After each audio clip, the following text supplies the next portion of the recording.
Good morning dear students. आज हम class 11th and 12th में मोस्ट इम्पॉर्टेंट चैप्टर इंग्लिश में ग्रामर में सिंटैक्स पर कुछ चर्चाएं करेंगे। सिंटैक्स इंग्लिश में बोलते हैं, हिंदी में बोलते हैं वाक्य विचार। एग्जाम में ये बोर्ड एग्जाम में भले ही 2 नंबर का क्वेश्चन पूछा जाता है, लेकिन कॉम्पिटिटिव एग्जामों में इससे लगभग सभी कॉम्पिटिटिव एग्जाम में 1 से 2 क्वेश्चन रहते हैं। तो इसलिए टॉपिक बहुत इंपॉर्टेंट है और हम लोग सिंटैक्स को क्रम से पढ़ेंगे। सिंटैक्स ऑफ आर्टिकल, फिर syntax of noun, syntax of pronoun, syntax of adjective, syntax of adverb, syntax of verb, syntax of preposition, syntax of conjunction और सिंटैक्स ऑफ इंटरजेक्शन।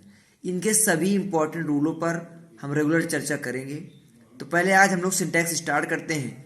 देखते हैं क्या है सिंटैक्स। वाक्य विचार। और जो लोग चैनल पे नए हैं वो लोग चैनल जरूर सब्सक्राइब करें, क्योंकि इसी चैनल पर आपको मैथ, साइंस, इंग्लिश के सभी सब क्लासों के वीडियो लगातार भेजे जाते हैं। पहले हम बात करते हैं सिंटैक्स वाक्य विचार। सिंटैक्स क्या होता है? The correct arrangement of word in a sentence is called syntax. मतलब कहने का मतलब है मीन्स वाक्य में शब्दों को व्यवस्थित क्रम में रखना। वाक्य में शब्दों को व्यवस्थित क्रम में रखना वाक्य विचार कहलाता है। यह सिंटैक्स की परिभाषा है। एग्जाम में कोई सेंटेंस आता है वो इनकरेक्ट फॉर्म में होता है और उसमें हमको कोई एरर पकड़ना है, कोई गलती देखनी है और उस गलती को सुधारते हुए जिस वाक्य को शब्दों को सही से लिखा जाता है उसी का नाम सिंटैक्स है। आज हम लोग बात करेंगे सिंटैक्स ऑफ आर्टिकल। आर्टिकल के बारे में तो हम लोग क्लास 2 से और अब तो 1st से पढ़ते चले आ रहे हैं, लेकिन इसमें कुछ नई बातें हैं, उसको सीखेंगे। सिंटैक्स ऑफ आर्टिकल हम जानते हैं there are 2 kinds of article. English में जो है आर्टिकल 2 प्रकार के होते हैं। एक होता है आपका डिफिनिट आर्टिकल और एक होता है आपका इनडिफिनिट आर्टिकल। सिंटैक्स आर्टिकल आपके 2 प्रकार के होते हैं। There are 2 kinds of article. एक होता है डिफिनिट आर्टिकल और दूसरा होता है आपका इनडिफिनिट आर्टिकल। पहले हम बात करेंगे डिफिनिट आर्टिकल। इसको डिफिनिट आर्टिकल के अंतर्गत द का प्रयोग किया जाता है। हम लोग बचपन में पढ़ते थे छोटी क्लासों में कि use of A and the, उसी को अब हम बड़े रूप में पढ़ रहे हैं। आर्टिकल जो होता है हमारा 2 प्रकार का होता है। एक होता है डिफिनिट आर्टिकल, दूसरा होता है इनडिफिनिट आर्टिकल। डिफिनिट आर्टिकल क्या होता है? डिफिनिट आर्टिकल के अंतर्गत द का प्रयोग होता है। इसे डिफिनिट आर्टिकल इसलिए कहते हैं क्योंकि यह जिस नाउन के पहले प्रयुक्त होता है उसके संबंध में कुछ जानकारी। दिस, दैट, दीज, दोज का संक्षिप्त रूप है आपका द। कहने का मतलब इसको डिफिनिट आर्टिकल इसलिए बोलते हैं क्योंकि द जब भी जिस वर्ड, जिस शब्द के पहले लगता है उसके बारे में कोई निश्चित जानकारी रखता है, इसलिए इसको हम लोग बोलते हैं डिफिनिट आर्टिकल। अब इस सेंटेंस में देखते हैं हम, the men who come here yesterday were gentry of the city। अब यहाँ पर मेन है, मेन के पहले द लगा, इसका मतलब वो कोई ऐसा आदमी की बात की रही है जो निश्चित है। जब कभी कोई निश्चित बात की जाए उसके पहले में से किसका प्रयोग करते हैं? द का प्रयोग करते हैं। अब दूसरा होता है आर्टिकल आपका इनडिफिनिट आर्टिकल। इनडिफिनिट आर्टिकल क्या होता है? इसके अंतर्गत ए और आयन का प्रयोग होता है।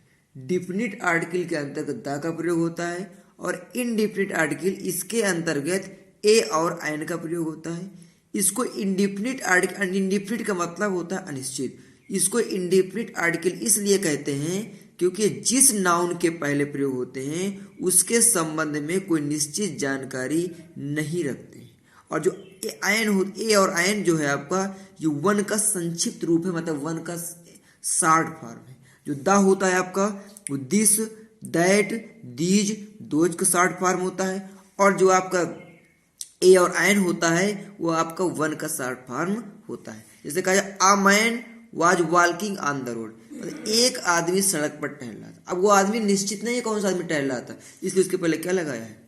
अगर वो आदमी निश्चित होता, उसको हम जानते होते तो उसके पहले क्या लगा देते? द। जैसे अगर I found a strange thing on the way, मैंने रास्ते में एक अजनबी वस्तु पाई।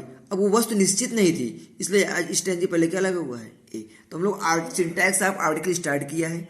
आज हमने बेसिक आर्टिकल के बारे में समझा है। सिंटैक्स ऑफ आर्टिकल क्या होता है हमने बताया, आर्टिकल दो प्रकार का होता है, एक होता है डिफिनिट, एक होता है इनडिफिनिट। हमने बताया डिफिनिट आर्टिकल क्या होता है, डिफिनिट आर्टिकल वो होता है जिसके अंतर्गत दा का प्रयोग किया जाता है, और दा हमेशा निश्चित, जिसके बारे में कोई निश्चित जानकारी होती है उसके पहले होता है। और दूसरा होता है इनडिफिनिट आर्टिकल, इनडिफिनिट आर्टिकल के अंतर्गत ए और आयन आता है, और ये इसके पहले प्रयोग होता है जिसके बारे में कोई निश्चित जानकारी नहीं होती। हमने बताया दा जो है दिस दैट का संक्षिप्त रूप दिस दैट, और दीज दोज का संक्षिप्त रूप शॉर्ट फॉर्म है, जबकि यहीं पर ए और आयन आपका वन का संक्षिप्त। आज हमने आर्टिकल का इंट्रोडक्शन क्लास पढ़ी है, सिंटैक्स ऑफ आर्टिकल में इंट्रोडक्शन क्लास पढ़ी है। इसके बाद हम लोग इसके जो पेपर में रूल होते हैं इसके रूल पढ़ेंगे, एक एक गलतियों को पकड़ेंगे, सब लोग क्रम से हम लोग पढ़ेंगे। आज हम लोग इसका बेसिक जाना का, छोटी क्लास में हम लोग केवल इतना पढ़ते चले आए हैं यूज ऑफ ए एन, लेकिन वही चीज़ है आप इसको बड़ी क्लास में पढ़ रहे हैं तो हम जानते थे